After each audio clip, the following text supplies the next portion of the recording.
the car, I play my dreams. Permaculture flows like sweet streams. I'm the daddy with the know-how seed. Green in the world like it's meant to be. Permaculture, P-I-M-P, I'm the king. That's it up in everything. Bringing change, making it last. Join the permaculture. Oh yeah, welcome to episode 335 of the Permaculture Pimpcast, where PIMP stands for Permaculture is my passion. The only Pimpcast on planet Earth where we discuss permaculture, preparedness, and practical living.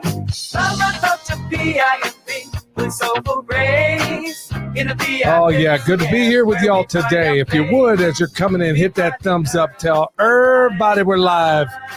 Yeah, that's what I'm talking about. This episode, as always, brought to you by Hickory Ridge Soap from TwoOldCrowsHomestead.com. Turn that simp into a pimp. Bam! Living Soil Foundation. Yeah, buddy, we are doing some big stuff. Turns out my engineer, I think, went on vacation. So as far as those test results, yeah, I get them when I get them. I guess the last thing he told me was, hey, man, everything looks great, but I can't do, well, anyway, it is what it is, y'all, and it do what it do, according to a ghetto philosopher. Anyway, how's it going on your end, son? Pretty good. We just got back from picking up a rental car. I have a consultation coming up on the other side of Dallas, and then on the way back, we actually stopped at a gun store and got Emily a rifle. Actually, technically, it's a pistol. Technically, it's a pistol. Everything's like on the up and up. It's not like illegal or shady or anything like that. But yeah, just a nice home defense, pistol caliber carbine, so we don't have to worry about, hitting the three houses down if need be and stuff. It'll stop it. Brick. Well, man, you gotta love it, man. It almost sounds like a drug deal. Yeah, we picked up a car and some guns on the way home. Yeah. Yeah. And the car's a Chrysler. Oh, how about that, man? The only thing make it worse is a Cadillac. So hey, y'all, thanks everybody for being here tonight with us. And everybody in the chat, hey, who do we got here? Burke Spring, Colleen, Double A, Maryland. Juby Joe says, great interview with Ann Vandersteel. Yeah, folks, you guys should hear what she said offline. There are certain things, man, I hate to do that to folks, but man, there are certain things that, folks can't say publicly. But pray for Ann because she's got a lot on her plate, y'all. There really is a lot on her plate. And, a lot of us out there are dealing with a lot of crazy things these days, and it's not going to get it simpler anytime soon. So anyway, while you're here on the Pimpcast, hit that thumbs up. Tell everybody we're live. Hey, Alabama, Vicky's in the house, and a number of others. So if you would, hit that thumbs up once again. So let's talk about some of that farm news. And I'm going to give you a little tip. William, don't let me forget to talk about some tips with fireworks. Folks, okay, look, I'm an Army sapper. Don't worry. I'll come to that in a minute. Anyway, if you can see, I don't know if anybody notices, but I'm probably 2 or 3 shades darker than I normally am, that you've normally seen me. In fact, William, you guys noticed it when you were here.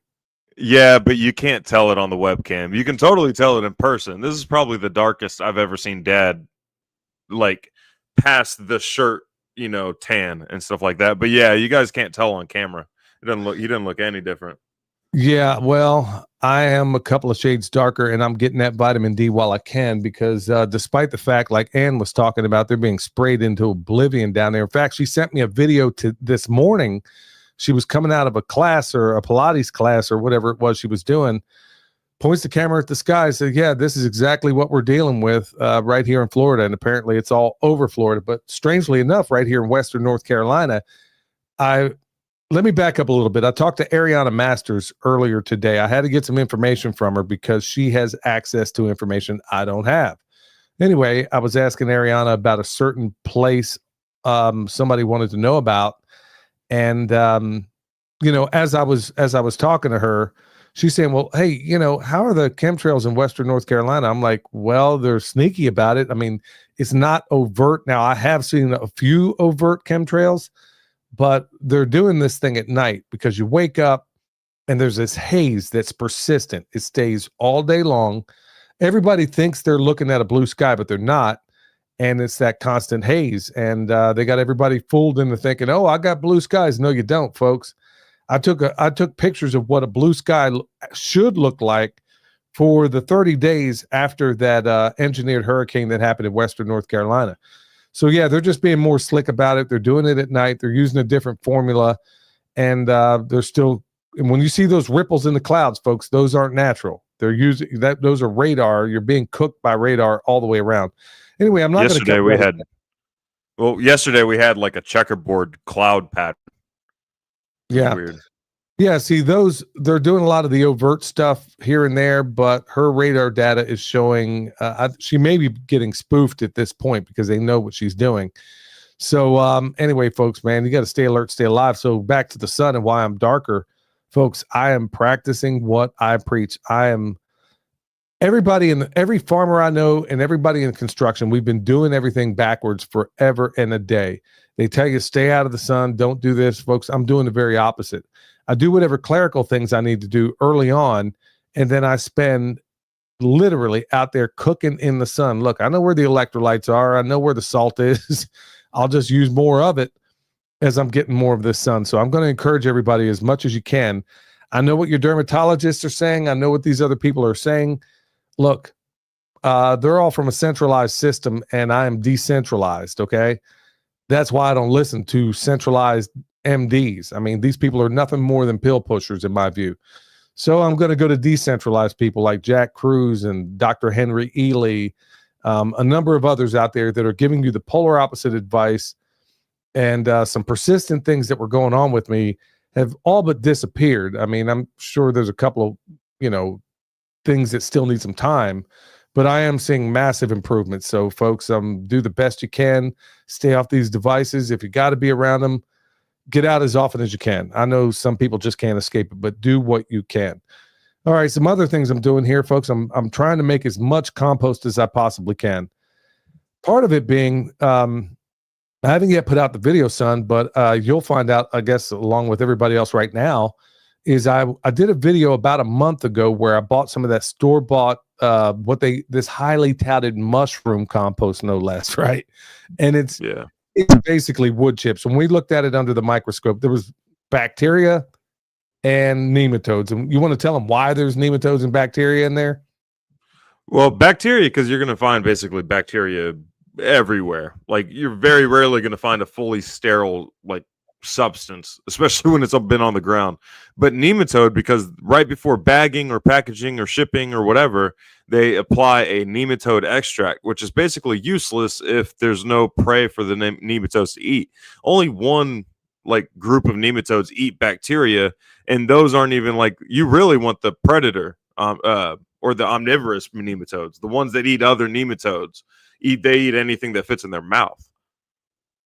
Yeah, see, that's what you're going to find. Every single there's a local compost place that's not really happy with me right now because of that video we did a while back, and and I'm sure there's a number of others too. I'm not making friends around here, and frankly, I don't care. I made it very clear to the person who told me that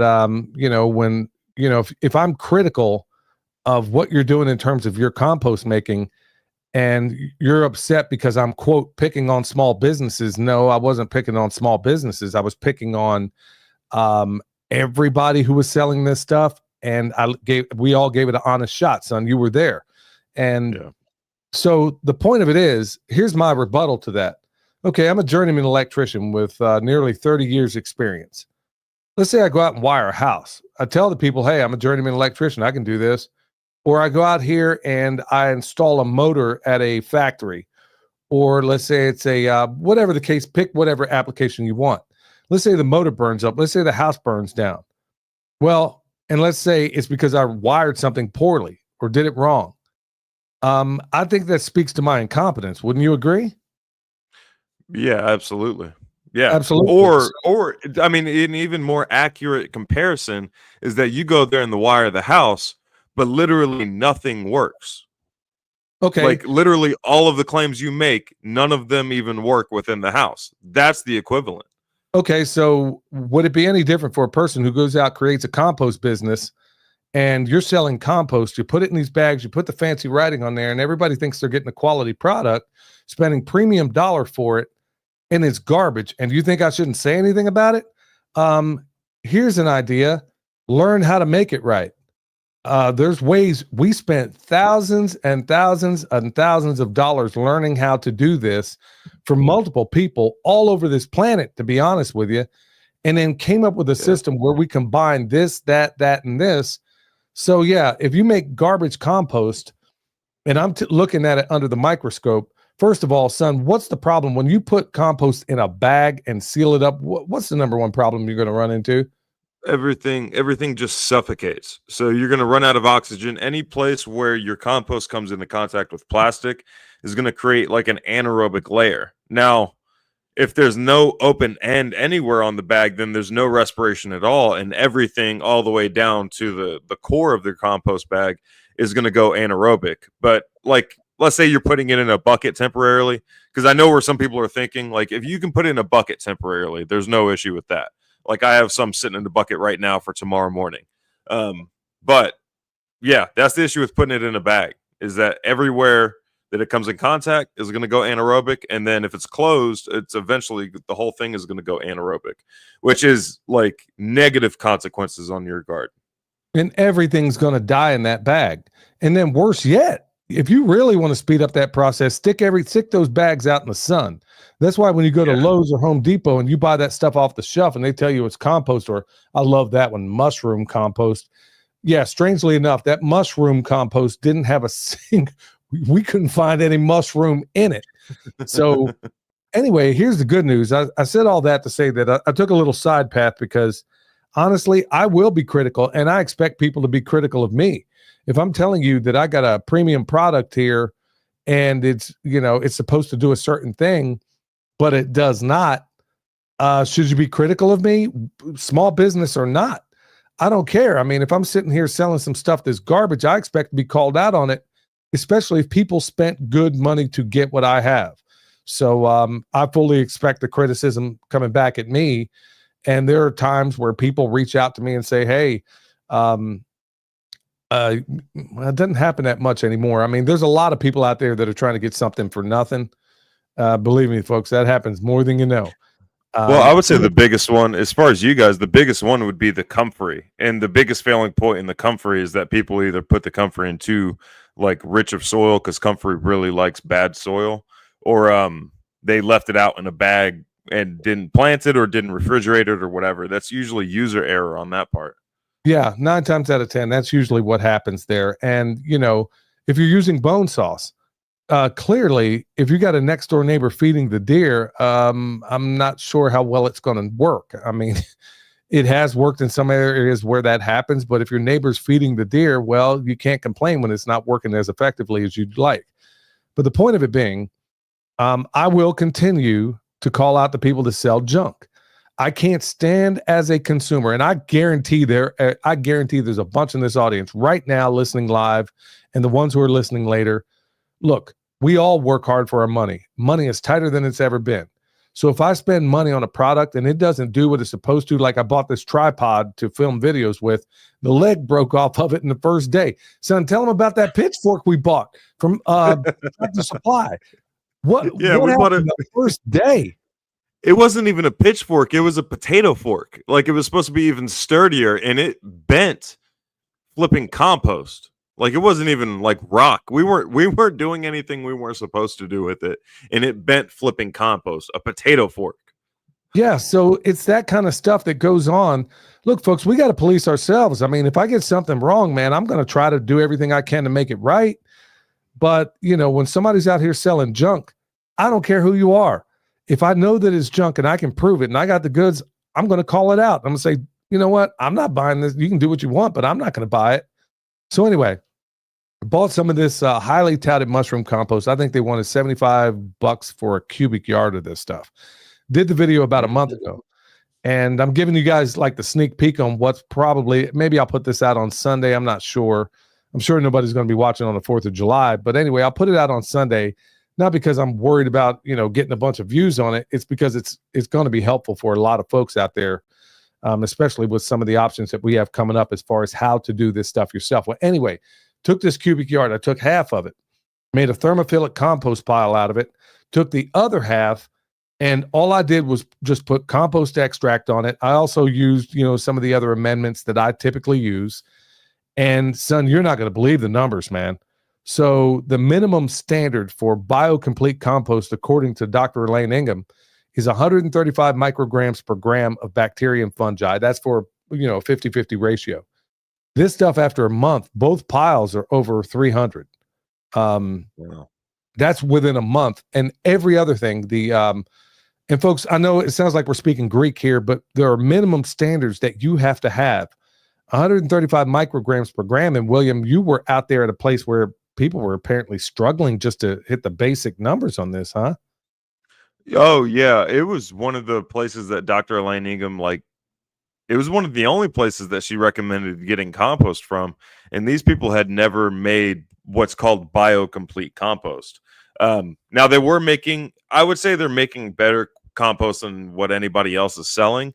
And she was probably thinking at the time, like, all right, of all the options, this is the best option that anybody's going to have on a commercial scale. But even then, they weren't even coming close to BioComplete. They weren't understanding how we were doing it at the time. Yeah. So for me to be able to take this junk, and it was junk, folks, we looked at it. I mean, there was no fungi, no nematodes, no protozoa, no arthropods, no earthworms, no nothing. Folks, I kid you not, in a month, this stuff, to bare minimum, is 135, and we are well over 300. And that I think we actually took that recording a week and a half ago. So it's only going to get better as time goes by. So folks, what the moral to the story is that we're devising a way, and you can even speed it up once we come out and give you, William's testing Dr. Will stuff right now in his own place. And folks, you're not going to believe how quickly so if you had to, man, I really hate telling folks this, but if you have just one good compost pile, you could probably make compost indefinitely with the awful stuff. I feel like I got to give people shortcuts right now because I think time is short regarding all the crazy things that are going on right now. So if you're able, using our methods, and when I say our methods, I'm talking me, Michelle, and William, using our methods, if we're able to turn this stuff around in a month, man, there's some serious hope out there for a lot of folks, but you're going to have at least one good compost pile, or I'm trying to scale up what I'm doing here to perhaps, and I'll probably start with the people on Patreon first, saying, okay, hey, I'm going to need some volunteers here, man. Go out there, put my stuff on yours. To be science, it has to be replicated. So William's over there doing it right now. And I'm probably going to get a few more people to do it. Probably need to send some to Eric Sider and get him squared away on this too.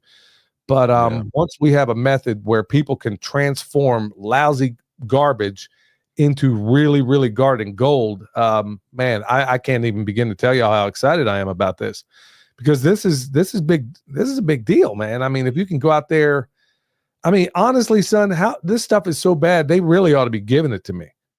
Well, I mean, this is the perfect application. So whenever I write up an order of operations, which is like what to do in what order for a consultation, whenever it comes to filling the raised beds and stuff, if raised beds are applicable to your property, I always say buy the cheapest soil, cheapest fill dirt you can find, because you're going to end up inoculating it and changing it anyway. You can spend top dollar on this high quality compost in quotes, but you're still going to have to, it's going to be the same procedure as the crappy fill dirt. But like being able to buy your compost, because now you can go to those large scale city municipalities that hopefully aren't using like wastewater, like water treatment plant wastewater and stuff like that. Try not to go that route. But if you find one that isn't doing it, then you can get that for very, very cheap. Like the one in Lawrence, you could fill up your truck for $10. That's an option. And then you can fill your raised beds that way, and then you can inoculate it with just the one good pile of compost and then continue to make compost after that. But it gets people going faster if they're able to inoculate just basically organic matter. That's basically what it is just decomposed organic matter, kind of. Yeah, well, I'm hoping even if you got that stuff, because I know I'm after the work we've done so far, even if you got that biosludge garbage, the cool thing about it is combining. I'm going to kind of give you all the cliff notes on this real quick. Is that what we're finding out is that Dr. Will has a lot of facultative organisms, meaning that they can go either way. And they only really become activated when there is a problem. So let's say you got too much, let's say, too much aluminum in your soil, which a lot of that's going on right now based on the stuff they're dropping from the sky. So his stuff will come alive, eat that stuff up until it brings it into balance and makes it bioavailable for a plant. And then even his stuff will eat up all the bad stuff while ours puts in all the good stuff. So if you can combine both, if you can use Dr. Will's method along with ours, we're finding out that not only do you cross that finish line, man, we're doing it in record time, and it's blowing my mind. In fact, Dr. Will, when he was here, he ended up taking away like I gave him like a 5-gallon bucket of some of the compost. He went back there and did some scalar testing on it, man. He's blowing up my phone like, hey, dude, how do I get a whole truckload of this? I said, you mean like you want to fill up the back of your truck? He says, no, man, I'm talking like a tractor trailer. I'm like, what are you talking about, man? He says, man, I looked at this stuff and the vitality on this stuff is so far off the charts. It's blowing my mind. He says, I haven't seen any stuff like this before. And I'm like, well, man, I make this stuff in small batches. So anyway, folks, long story short, what I'm trying to do and what I'm trying to do is see if I can't scale things up a little bit, because look, you don't just build this compost and walk away, man. You got to manage this stuff. So, and that's what a lot of people don't want to do. I mean, even though when it's off and running, it's kind of managing. You just need to make sure the moisture's good and make sure it's covered and out of the weather. There are things that we're doing that I know other people ain't. So that's what we're going to keep doing. There was a question up here regarding compost a moment ago, son. I don't know if you saw. Yeah, I see it. But also, Homesteading Pastors in the chat. How's it going? Oh, Pastor Lon, what's up? Pray for you every day, bro. Pray for you and your family. Yeah, Pastor Lon, boy, you just made my day. Yeah. We got a question from S. Michelle Brown. She's asking, if we make the 18-day compost like on William's channel, will our numbers automatically be good? Now, I answered in the chat just briefly saying, as long as you after you're done with your flips, and you don't have to do all 9 flips, like there are easier methods on the flips. But as soon as you're done with the flips, just let it rest and come down to ambient temperature. And after it comes down to ambient temperature, then without getting a test, you can generally say you're going to have like pretty decent compost. You can't necessarily say it's biocomplete without testing it, but you're going to have pretty decent compost, and definitely light years better than anything you can buy at the store. That's a fact. But this is part of why I want to do. Now, this is going to be the hardest class I've ever done. The only in-person compost class William and I have ever, or at least I've ever done, was at that Homesteaders United Jamboree. Now, that was basically showing you how to flip a compost and also how to make a compost pile using the methods we use. I would love to be able to do a class, and if I can ever get the bandwidth to do it, I would love to do one where we show compost in varying stages of becoming compost, and what the thing that's impossible to convey in a video is what it should smell like, what it feels like, and what it looks. Well, some of those things you can convey. It should look like a 70% cocoa bar. It should smell like good forest soil. It shouldn't smell like the stuff you get from a municipality where there's chemicals. I don't even know what that smell is that's coming off this stuff, but it shouldn't smell like that. It should smell like you're in the middle of a forest. That's what it should smell like. And son, tell them about the moisture. What should it be like? 50%. So if you get like a handful, like with both hands, a handful, and you squeeze it as hard as you can, not like you're trying to beat a record or anything, but you squeeze it pretty hard, you should have 1 drop of water form and fall. It shouldn't be a stream. It shouldn't be a bunch of drops. It should be 1 drop, form, and fall. And if it's a little bit wetter than that, then maybe open it up, break it open a little bit. or just don't water it. And if it's drier than that, then go ahead and add some water. Now, if it's in the curing stage, you don't have to completely like flip it in order to add the appropriate water because you have made compost. If it's in the curing stage, you can add all the water to the surface and it'll flow through as needed. Now, here's another thing. If you get it to the point, look, this is why I say you got to manage compost. Once you get to the point where it's like bone dry, okay, everything just went dormant or dead, one or the other or both. Yeah. That's exactly what you don't want, folks. That is exactly what you don't want. So that's why, I mean, there's other little nifty tricks out there. I really, really, really want to do a comprehensive compost class, maybe over a weekend or something like that. I'm going to see if the good Lord will somehow make that happen for us. But right now I'm just covered up so bad. But I really want to train a bunch of people that can go out here and make this stuff, because anytime we've done anything even close to Asheville where we live, people are all about, yeah, they'll go to a drum circle, but they won't go out here. If it means any physical work, man, there's some people, you know, Ben and Denise are always there. But outside of them and a handful of others, and some of them are in this audience, and I can't thank you enough. There's a lot of people that just, they talk a big game, and then when it's time to lay down them cards, man, they ain't nowhere to be found. So, son, what's going on your end? So on that compost aspect, I'll be teaching a compost class over at KSL, and I did one at Midwest Preparedness Conference. I want to do, like you were saying, like one in stages where it's like, I'll also be teaching a compost class for the local, it's like a local apothecary here in DeKalb. So if you guys are in the Eastern Texas region, or you're willing to make a trip, it's going to be in August. I'll talk about it here before too long, but if you shoot me an email, I'll be able to give you the actual details. But that'll be fun. I'm kind of curious how big of a local crowd we can drum up that's interested in compost. I'm hoping it's better than what I think and what you're probably thinking.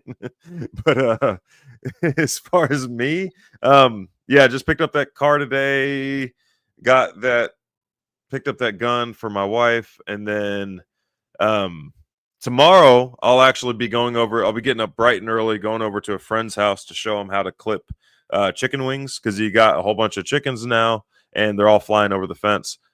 He's actually the guy that helped build the hospital I was born in.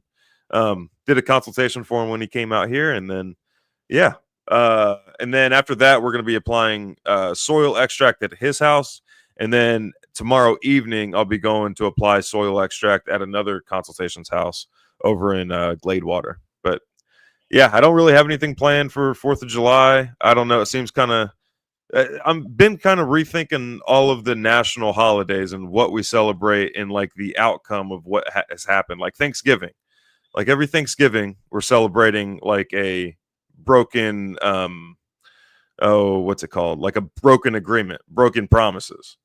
Like, look at the outcome of the country. And then 4th of July, knowing more about the founding fathers and what they were really into, it also gives me like pause on celebrating that stuff. It's just something I'm taking a pause on and rethinking, but I don't know if we're giving power to the wrong thing by celebrating some of these things. I'm right there with you, folks. There's a documentary out there I recommend. I've told a number of people about it, and this is one of many I could recommend. It's called The Hidden Faith of the Founding Fathers. Yeah, you can put it in a search engine. I'm sure you can find it. It's rather long, but like so many other things, you find out that everything you were officially told, like the official historian of Congress, a guy named Charles Thompson, he's like, man, if you folks really knew, I mean, he burned his manuscript of what actually happened around the time of the revolution, and he admitted that they basically concocted the story we now know. But you know, I'm not gonna break all the sacred cows right now. Yeah, I mean, the only holidays. It's funny he mentions that the only holidays we ever really celebrate around here is 4th of July and Thanksgiving. And 4th of July, we're going to talk a little bit about that today. In fact, I may just jump into it here in a minute, but so let me just go ahead and answer this question and we'll move on. What was that mineral you were talking about that makes your pea blue? Why do you take it? And does it add any benefits to your compost? Okay, great question. So, and that's from Silver Sags.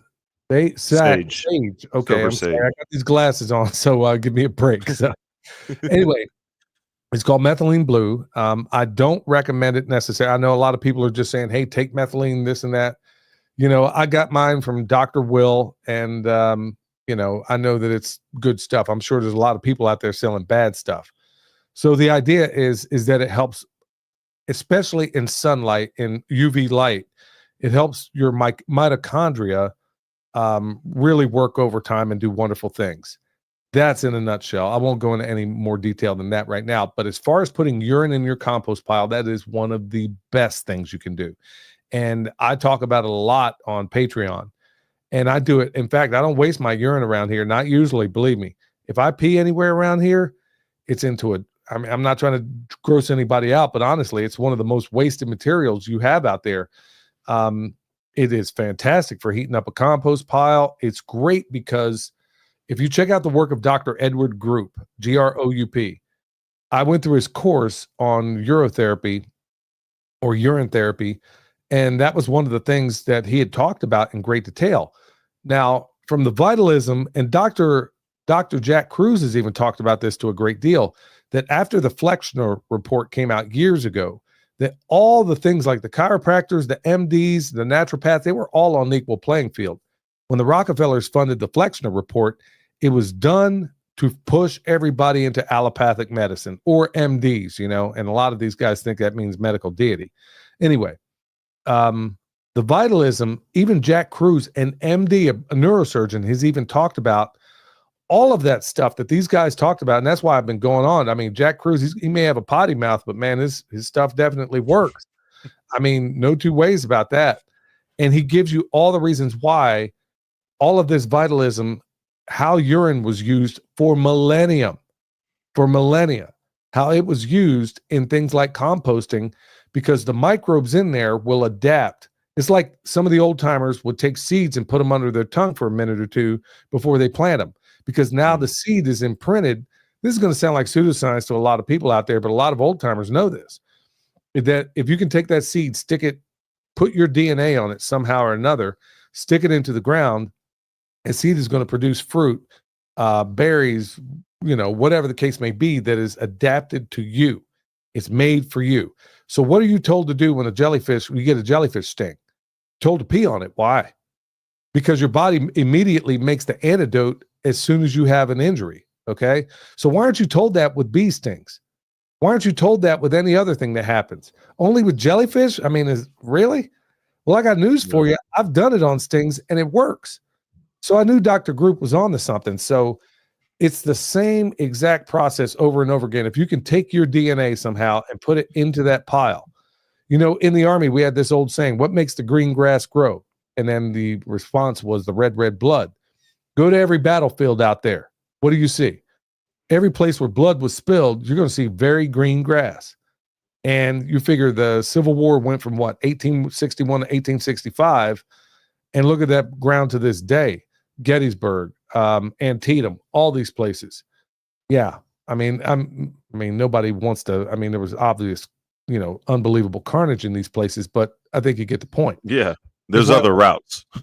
It's why one of the key things in the compost I make is every single batch, believe me, there's some life, there's blood that was spilled that's in that compost. I guarantee it. Like in the one I got right now, a baby sheep that didn't make it. There's also a chicken in there. Somebody sent their rooster over this way. Wasn't enough meat on him to make a meal. So I just figured, okay, man, I could use him in this pile. That's where he's going to be better spent. So I know it's a long-winded answer to your question, but man, I'm telling you, that stuff, that urine, all of it works in your pile. Get your whole family's urine. You can pour it all in there. It's another source of nitrogen.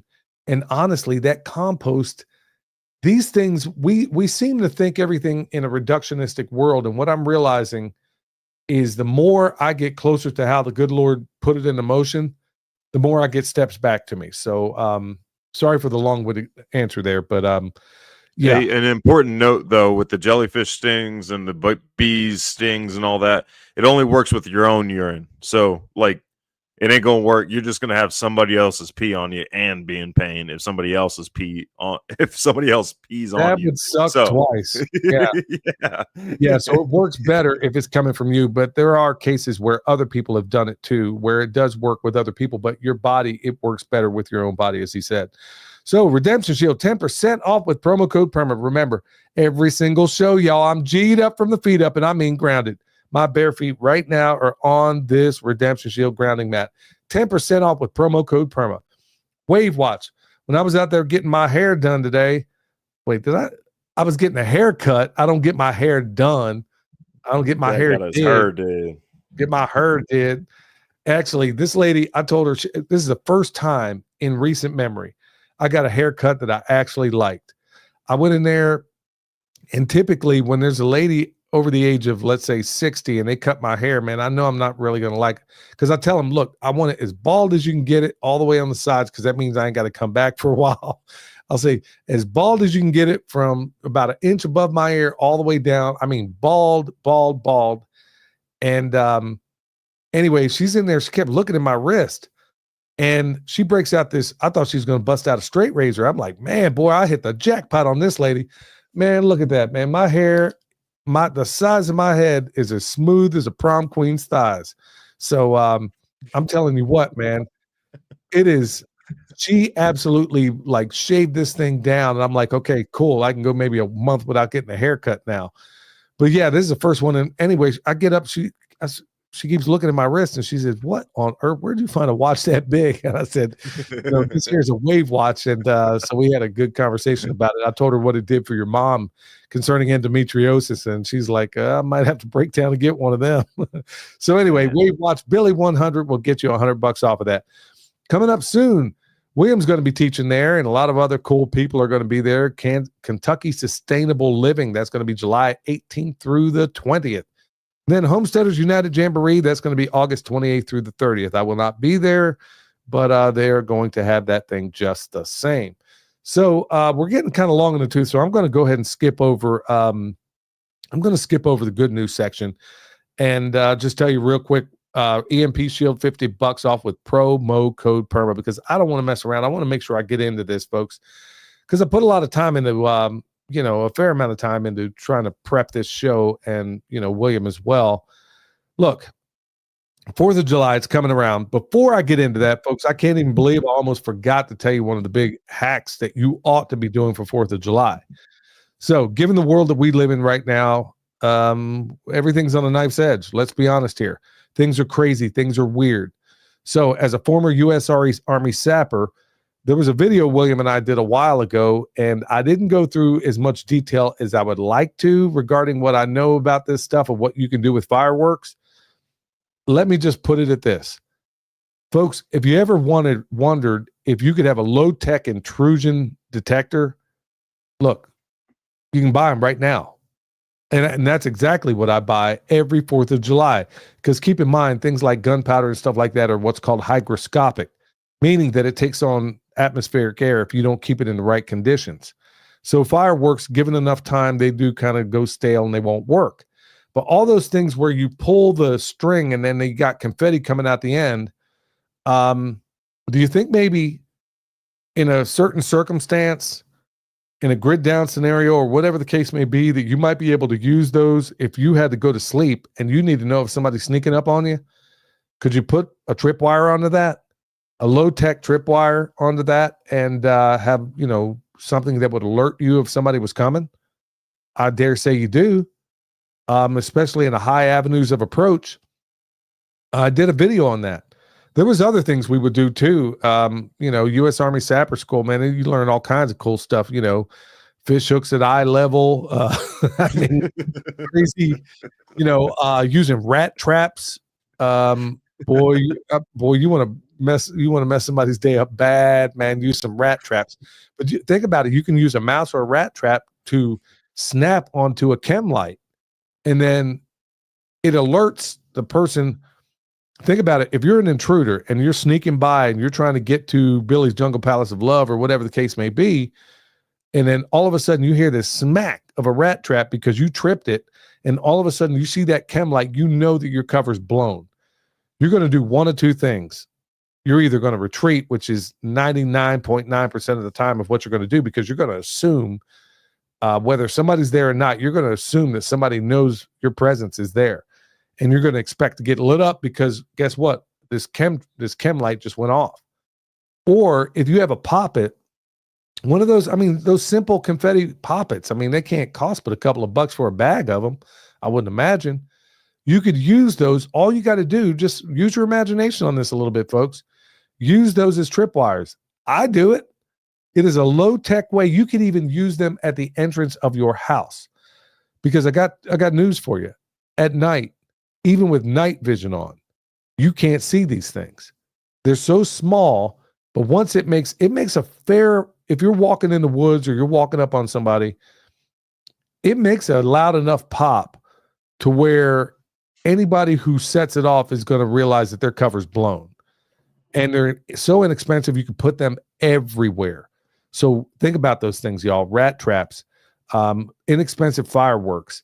Now, as far as some of the other things you can do with those fireworks, no, I'm not going to tell you about those. But just keep in mind that there are low-tech solutions to your security, and you can use them anywhere. You can even use them in your own house because it's not going to burn the place down. You could do it in any number of places. I mean, let's say you sleep upstairs. These are things you could set up. Low-tech, easy, very easy solutions. And like I said, even with night vision goggles, it's going to be tough to see, especially if you use the right stuff or natural materials out there. So, yeah, that's one of the hacks I wanted to let everybody know on the eve of 4th of July. Okay, so speaking of 4th of July, remember I told you just a second ago, I didn't expect to get into it, but I told you about that documentary called The Hidden Faith of the Founding Fathers and how everybody ought to check it out. And that's just one of many, many sources out there. Check out the work of a guy named Anthony Sutton. Everything you thought you knew about World War II, about the Nazis, about the Bolsheviks, about all these other people, when you check out Anthony Sutton's work, you're going to realize you were lied to. Check out Carol Quigley, Bill Clinton's mentor. And yeah, some of the driest reading you're ever going to find out there, but they basically tell you that all the way going from, from the beginning, or actually maybe about 30 years prior to World War I, that we're living under an obvious conspiracy and nobody wants to talk about it. Well, let's talk about 4th of July and what nobody's ever told you about it. If I were to go ask everybody in this audience right now, why did we fight the American Revolution? And if you're William's age, which he's 30, or up to my age, or even older, I dare say 9 out of 10 people, if they even know these days, they're going to tell you it was no taxation without representation. What would you say if somebody were to just come up and tell you or ask you? From what I've been taught, no taxation without representation. Right. Yeah. All of us have been taught that. Yeah. So the whole Boston Tea Party, all of that. Yeah. That Yep. was basically, that's what everybody's taught. yeah, everybody's taught that. And we're told, yeah, we fought a revolution over a 3% tax. Folks, I'm going to use this as a microcosm of history to explain that everything you think you know. Everybody told you Abraham Lincoln was a good guy. I told you he was a polecat, and I can prove it. Everybody, all the people you've been told about in history were wonderful. You might want to re-examine. And all the people you were told were bad, you might want to re-examine that as well. It's strange to me that Stalin killed far more people than Hitler ever dreamed of. Pol Pot killed even more than all of them combined, but we never talk about those people. Well, let me ask you something. If you were going to make a list of grievances, well, son, let me just ask you, since you're right here in front of me, if you were going to make a list of grievances, imagine yourself as a, as a 10-year-old again, and you didn't like cleaning up your room and all the other things that mom and dad had you doing. Now, the most important stuff, where would you put that in that list of, let's say like the Declaration of Independence has 27 items. Where would you put the most important thing? Most important one is either going at the very, very beginning or a stamp on it at the end. I would dare say most people would say the very same thing. Well, what if I told everybody out there, of those 27 grievances that are in the Declaration of Independence, no taxation without representation is number 17. I've been talking about this for years, and other people have hijacked it from me. I don't care as long as it gets out there. But of course, they give no attribution on that. But anyway, No taxation without representation was number 17. So if that was the reason why we fought the revolution, like William said, wouldn't you put it at the top of the list or at the bottom of the list? Because in my life, I don't recall ever making a list of grievances and burying the most important thing. Like you said, you want to put an exclamation point on it. If anything, I would put it at the end. So in the interest of time, because I know we don't speak the way we did back in 1776, obviously. And when Jefferson put all this together, obviously with the help of Franklin and a number of others, several others, not a number of others necessarily. But anyway, when he put this together, it just blows my mind. This is one of the easy examples of history, folks, that everything you've been told is a lie. Everything you've been told about the Civil War, it wasn't over slavery. It wasn't any of the things you were told about. And once again, I can prove that. Perhaps I should do a show on that as well. And all the good guys and the bad guys you were told about in the Civil War, you've been lied about that too. People would probably lose their minds if I told you the top 5 people I want to meet in history. 2 on that list is Stonewall Jackson, and the other one is Robert E. Lee. Trust me, I got good reasons for those guys being on my list. But anyway, back to the Declaration of Independence. So I put it in modern vernacular to make it easier to translate. These were the things that people thought were more important in 1776 than no taxation without representation, which was obviously pretty darn important. It made the list. But right at the top of the list, and like I said, I'm going to say it in modern vernacular so everybody understands what I'm saying, because we don't speak the same anymore. But I do encourage, and I encourage everybody out there, go back and read. In fact, make it a family thing. Go back and say, look, hey, let's talk about this 4th of July. Let's talk about that before you set off the fireworks and eat the cake or whatever. Let's talk about the grievances.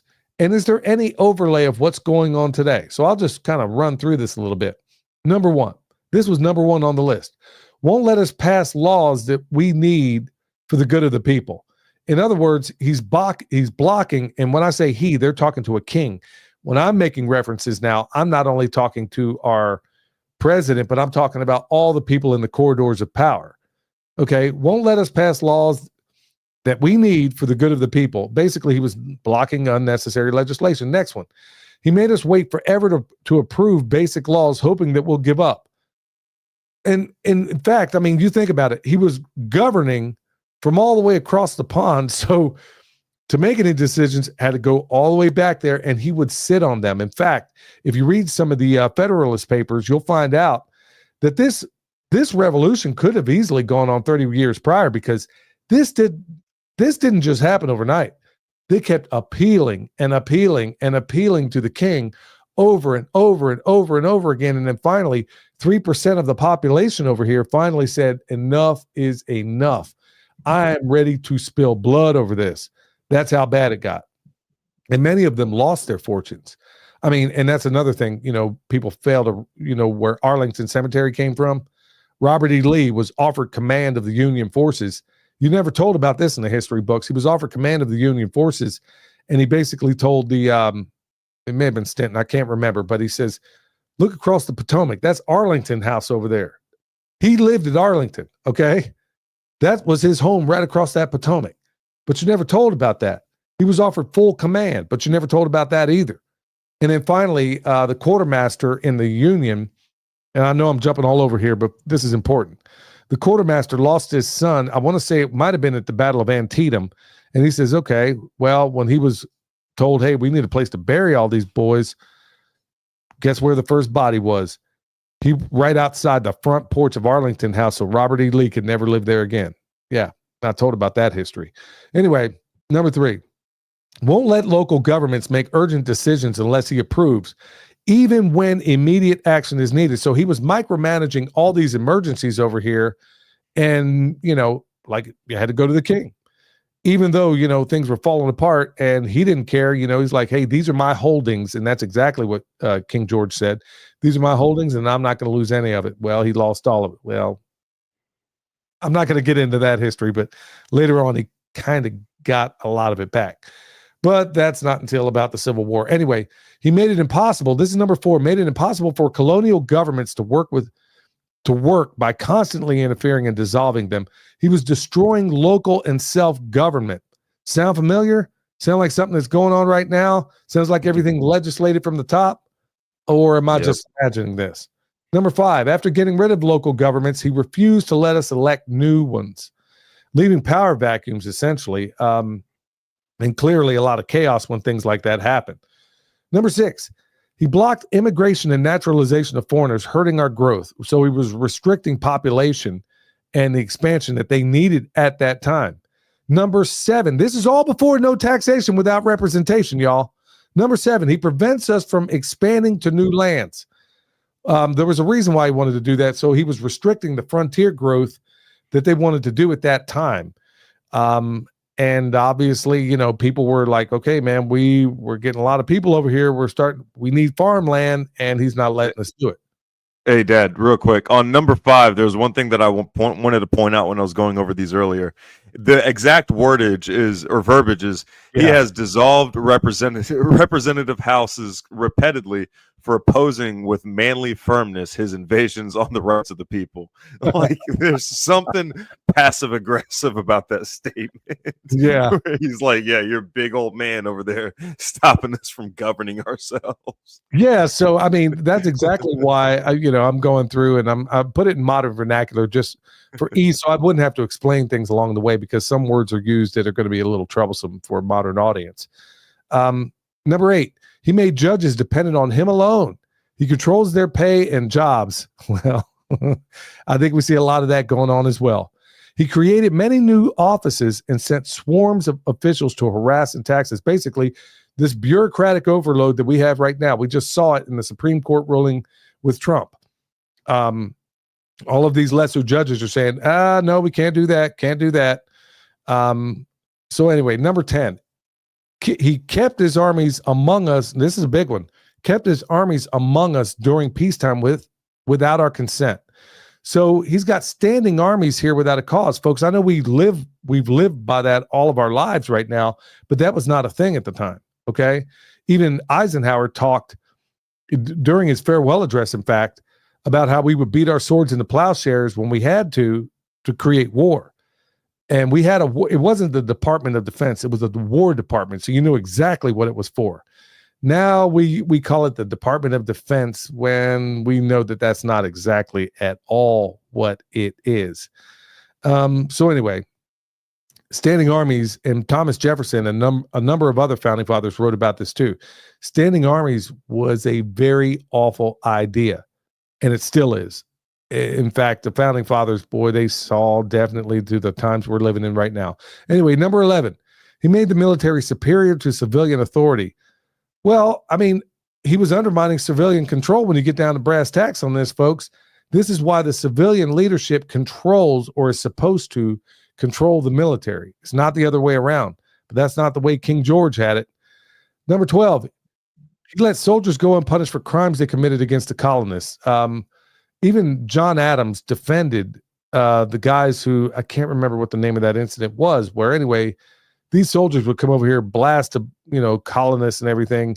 They put them on trial, but the king was like, yeah, I don't care what your ruling is. That's not how it's rolling, bro. I overrule it.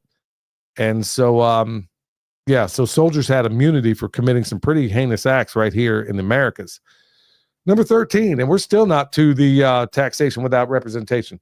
He imposed military law and used foreign mercenaries to enforce it.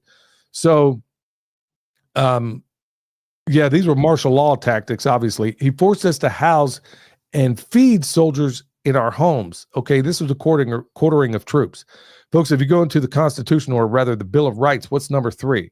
It prohibits the quartering of troops in peacetime. And, it prohibits the quartering of troops in peacetime and limits it in the time of war. But, man, there was a time in America where these guys would show up to your house and you were expected to look after them.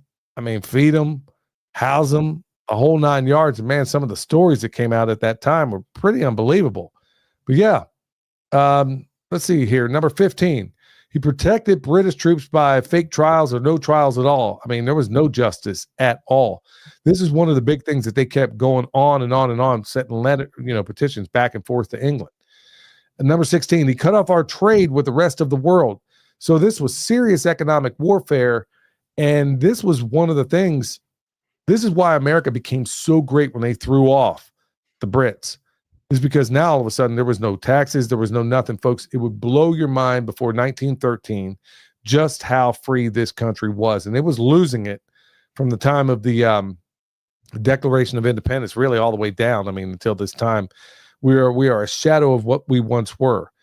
And then number 17, he taxed us without permission, basically no taxation without representation. So we're told number 17. This is why I'm saying, folks, you've got to examine your history. It is a I think, what was it? Napoleon said it's a lie agreed upon. That's what history is in most cases. And then number 18, he denied us the right to a fair trial by jury, the Sixth Amendment. Okay, so that was important enough to put in there. Number 19, he's taking us overseas for fake trials. Check this out. You'd be supposedly convicted, it was like bring the guilty SOB in. That's exactly how it was. So you were accused of something by some commissar and then brought over to England, dressed down, and then, you may or may not come home. So that was happening quite a bit. Number 20, got rid of our local laws and imposed his own. So he was overriding local autonomy, and it didn't matter what happened on the local level. Kind of remind you of a lot of what's going on right now. But also with that, it would change to his will without anybody really even knowing. That was in kind of combination earlier on in the grievances as well. Yeah. I mean, there's some of this stuff that almost seems a little bit repetitive. I mean, I guess they're like putting a stamp down. Hey, you got it the first time, right, Jack? So, some of these kind of build on the others. And obviously you can see how in the Bill of Rights, a lot of these became what they were. Like number 3, number 6, to a certain extent, I'd say number 5 in the Bill of Rights. But also look at what's not being repeated. Look at what is being repeated and look at what's not being repeated. Taxation without representation isn't something that's being repeated over and over again. Yes. The laws without any involvement is what is being repeated over and over again. Becoming serfs and slaves is exactly, if we get down to brass tacks, that's exactly what's being said over and over and again, but in different language.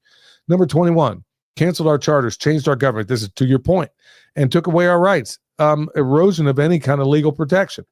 We see that same thing happening right now. I don't know where a lot of folks stand on this, but honestly, when a person is over here, let's say it's a student, okay, well, you're entitled to our Constitution. Remember, the Bill of Rights, the Constitution was it was a lock, a padlock on the government of what they can't do. Go read it for yourself. Go read it for yourself. That's exactly what it is. But when you're telling me you're going to deport somebody because they said something, they could talk all the crap in the world about America, but the second they say anything about Israel, they're on the first thing smoking back to their country of origin. Explain that one to me. So number 22, he no longer recognizes our laws and declares he controls, basically controls all of us. Declaration of absolute power. And that's even, you can see that Thomas Jefferson lays that out before they even get into the into the grievances. So number 23, he's waging war against us even in peacetime. Acts of war against American citizens. And that was pretty evident when the redcoats are coming. The redcoats are coming. That was war. That was war. And they told them to lay down their arms. And they said exactly what Leonidas told the 300 at Thermopylae, or he said in the presence of the 300, or what we're told he said at the 300 at Thermopylae, at the Battle of Thermopylae. Come and take them. That's exactly what they said. And yeah, a lot of colonists died there, but you know what? They knew there was a fight on their hands. And it was a war of attrition. I mean, George Washington, if you go back and look at it, lost nearly every single engagement, except for the ones that really, really counted. And, when he crossed the Delaware, look, in modern days, I don't know what they teach kids now. They probably tell, they tell everybody, I don't know, in school, they're probably telling these kids, George Washington crossed the Delaware because he's going after a chick in Jersey. I don't know. But no, he was going over there to murder Hessians. That's exactly what he was going over there for. And he was doing it with a bunch of broke down guys that barely didn't even have shoes on. And they went over there and attacked and defeated the greatest army on the planet at that time. So there is a hilarious skit by Shane. He's a comedian named Shane Gillis talking about talking about it. Everybody should check it out. Talk about Shane Gillis's skit on the Revolutionary War, and it'll have you rolling. I'll have to check it out. I'll check it out. I mean, but I'm trying to. I guess I threw a little bit of humor in there, but no, he went over there for straight.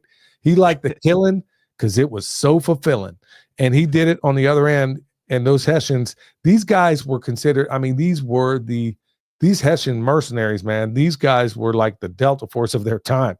They were just straight killers, and they went over there with a bunch of guys, and they took them out. So anyway. Number 24, he burned down our towns, destroyed our coast, and ruined our lives. Destruction of life and property. Once again, did it summarily. No judge, no jury, no nothing, because he said it. And think about it, son. Despite all these grievances, there was still 97% of the Americans or the colonists at that time that still wanted to be a part of this. Still wanted to be a part. We say, oh, we fought the revolution. No, we didn't do nothing. There was 3% that actually did it, okay? And if we get down to brass tacks, it was probably less than that. But honestly, the rest of them were either indifferent or wanted to stay part of the crown. Yeah, despite same all as now.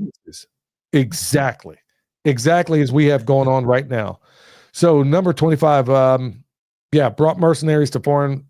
Basically, he's talking about the Hessians, known for cruelty. I mean, these guys were just bloodthirsty as all get out. Number 26, encourage rebellions among native tribes and incite them to attack frontier settlements. Now, if you read this in the way it's originally written, it can be misunderstood. Basically, stoking violence against civilians from the native tribes that were over here, trying to keep these guys on the plantation, okay? Well, think of it this way. What if you have like a deal brokered with a certain Native American tribe? Like you're a colonist, you have a deal brokered with the American tribe, and like it's perfectly fine. Everything's running smoothly. Everything's just fine. And then you have England coming in and then instigating a fight on one side. That's exactly what happened. What happened. So they would create these treaties, and it wasn't the colonists necessarily that broke these treaties. Now, every single treaty that the American government made was broken, but on an individual level, I mean, there was a little more, honestly, if the native tribes at that time had stuck together, it'd still be 13 colonies. I mean, these guys had tactical advantage in every single way, but there was, I mean, I can't get into all that right now. We just lack the time to cover it all. But really, when you get down to all of this, you had these, it's exactly what Rome did, to be honest with you. The reason why Rome was so successful in all of the campaigns they did it, and especially in places like Germania or Germany, and is because people like, Julius Caesar would go in there and they would fracture the local communities, put them at each other so they could never unite. And it worked so well there, this Balkanism, it worked so well that every would-be dictator has done the very same thing. And King George did it right here in the American colonies. But these guys were studied at that. I mean, you had founding fathers that would learn an entire language just to read a single book. I mean, that is extraordinary. I mean, those are things I'm trying to get back, y'all. I mean, things that we all should be trying to get back, because these guys and gals really were super men and women. And ladies, don't, let me not forget about you. I mean, you got people like Abigail Adams, John Adams' wife, who was really the brains of the operation. I mean, she did so much, so incredibly, I mean, things that are unsung, honestly. And, in all their marriage, man, they spent nearly all of it. I think a good half of their marriage away from one another. And because they spent nearly half of their marriage away from one another, and they were married a long time. He outlived her for, quite a while, but he was over there in France and in the Netherlands trying to do everything they could to give the boys back here fighting this war against England everything they needed. People like him and Benjamin Franklin and several others. And even brought his son, John Quincy Adams, along with him. I mean, it's an extraordinary story, y'all. Stories that aren't told in the mainstream history books. So anyway, number 27. This is the last. And I'm going to kind of recap here in a second, but he's ignored all of our peaceful petitions and made things worse each and every time we asked for help. And like I said, I'm paraphrasing a lot of this stuff. So we refused to listen and respond. So what was the last? Okay, if you're making a list of grievances, the last and the first things are probably the things you really want to stick out. So number 27, he ignored all of our peaceful petitions. Number 1, he won't let us pass laws that we need for the good of the people. No taxation with representation is smack dab in the middle of this. So when people tell you we fought this revolutionary war over, we fought it over no taxation. No, folks, that ain't true. It ain't true. Nobody in this audience right now made a list of grievances and put the most important thing in the middle of it. Our history has been bastardized. Folks, we've got to rediscover it because we are going to fall for it again. The next garbage they pull, and believe me, pick your administration. I am a political atheist, okay? Soldier for Christ, but I'm a political atheist because I recognize on the left, on the right, remember I mentioned that name a little while ago, Carol Quigley, the mentor for Bill Quigley. He wrote a book called Tragedy and Hope. Read that book. And they ended up pulling it off the market because it told you exactly what they do right now. They pretend to be enemies on the left, pretend to be enemies on the right, and they get together. Folks, what just passed today?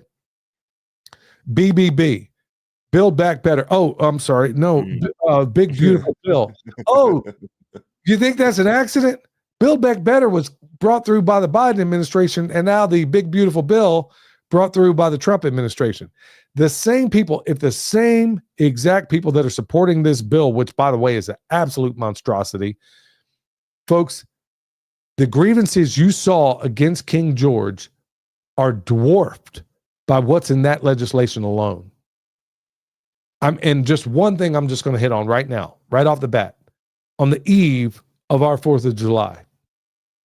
The fact that for 10 years, you are not allowed to do anything.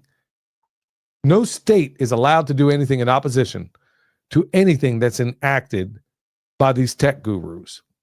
Folks, they just brought in 4 tech nerds off the street, made them lieutenant colonels. You know what a doctor and a dentist going to the military has? People that went to med school and, residency and all that good stuff. They break them off as captains. A captain. A lieutenant colonel is 2 ranks above a captain. And that's exactly what they brought these tech gurus in as. Do you see this panopticon falling in around us right now? They fought a revolution for far less than what's being imposed upon us right now. And worse is being done by our own consent, because you same people out there that are okay with this big, beautiful bill would have burned the house down if it was done under the Biden administration. We are being balkanized.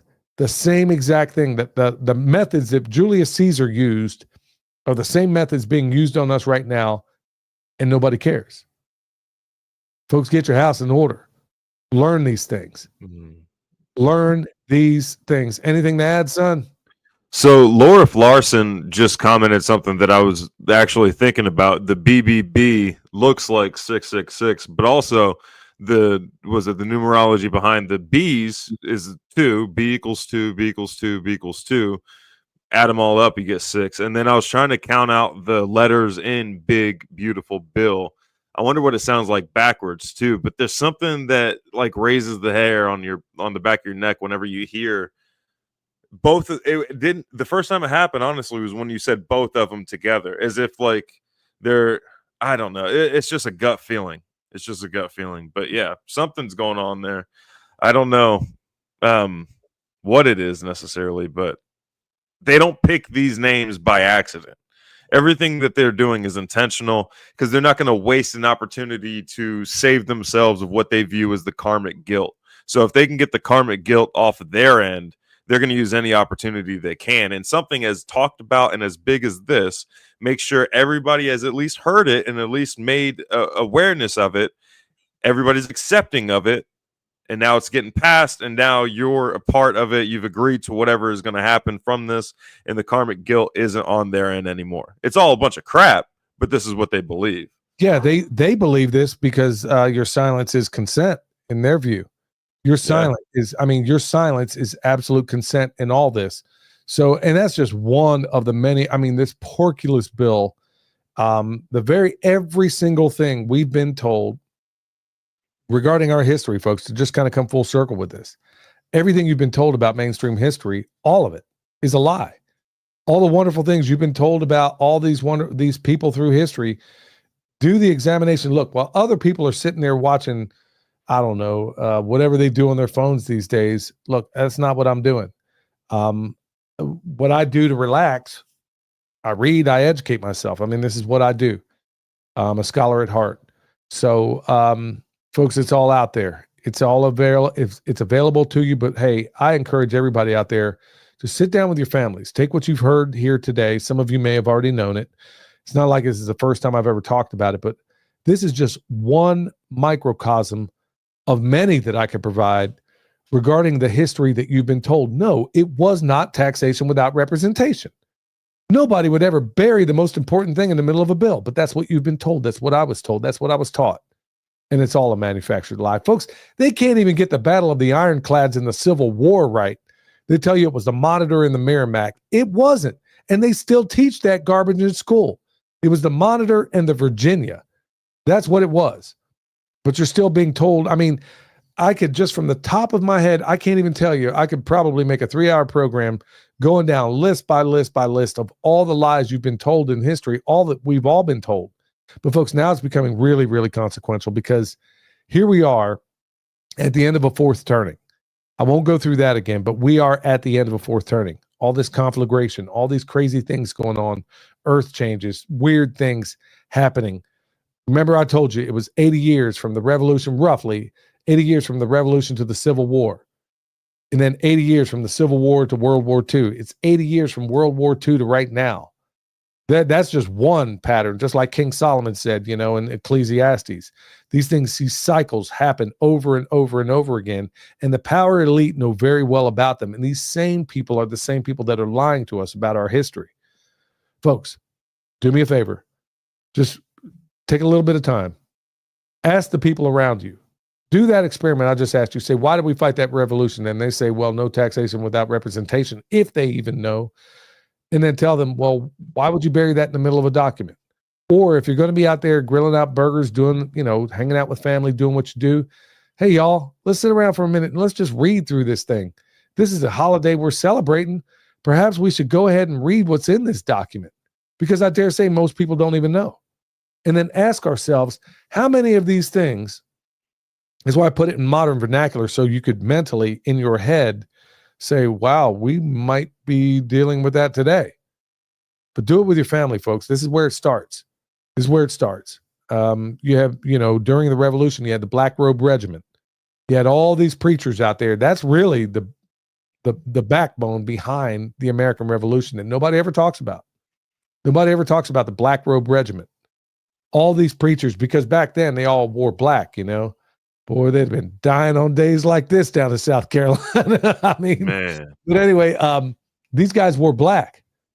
And you know who was telling their parishioners to go out there, hey, y'all, this is unjust. This is not just. We ain't living this way. It was the preachers. Those same, I ain't even going to call them preachers now. They definitely weren't. The most of the people I see in the pulpits these days are, what's the word for that? There's a word for it. They're hiring. Well, the one guy, what was it? Creflo Dollar. That's all you need to know. Doesn't even hide it. Creflo Dollar. Yeah. I mean, he didn't even put dollar in the name. I mean, like, hey, hey, he's alleviating his karmic debt, I suppose. So yep. Anyway, folks, I know this was a longer show and it was a little bit deeper, but folks, I really, really, really wanted to get this out there. I can't thank you all for sticking around and checking us out. Anything else you want to add, son? Yeah, I think I have 2 ideas for the next 2 shows. The real beginning of World War I and then the real beginning of World War II. Like how both of those have actually started. Like the 30 years decision before World War I, how it started. Yeah, you know what? Maybe, I may not be able to do it next show, but I'm gonna, because that's gonna take a fair amount of planning. I mean, I could rattle it off right now, but to really I think that's a great idea, because there have been a number of people in this chat. I mean, holler in the chat, y'all, if that's something you want to see or hear. I know we're more about permaculture, preparedness, and practical living, and I know we bake all that stuff in the front end of the show, but I don't know that I can cover all that in 30 minutes. Maybe we can give it the old college try and, What is that one podcast you were talking about that did like a whole expose on World War One? Yeah, it was James Corbett of the James Corbett Corbett. Report. Yeah, I think they basically scrubbed him off the internet too. But anyway, yeah, maybe I'll have to do that, because he, James, there's a number of other people out there that have done incredible work on this. But folks, we got to start reclaiming what our real history is, because they're rewriting everything, including even the Bible. I mean, before man, I mean, who even knows what version is going to be out there? So, folks, look, I can't thank you enough for tuning in tonight. It's been a joy to be here. Happy 4th of July, man, because, man, it sure seems like we're losing it. I'm hoping maybe a show like this might make a bit of a difference. So I want to thank everybody out there. Be safe this weekend. Be safe with those fireworks. Until next time, stay alert. Stay alive. Roots that run deep, wisdom from Saul, and permaculture dream. Let the ideas unfold. I'm moving with the truth. Feeling nature's groove. Who's got the answers? All we need to do. Listen to the earth, they got us through. Let's see the shame. Watch the world spin. From the smallest sprout to harmony begin in the cycle of life. For the magic's alive.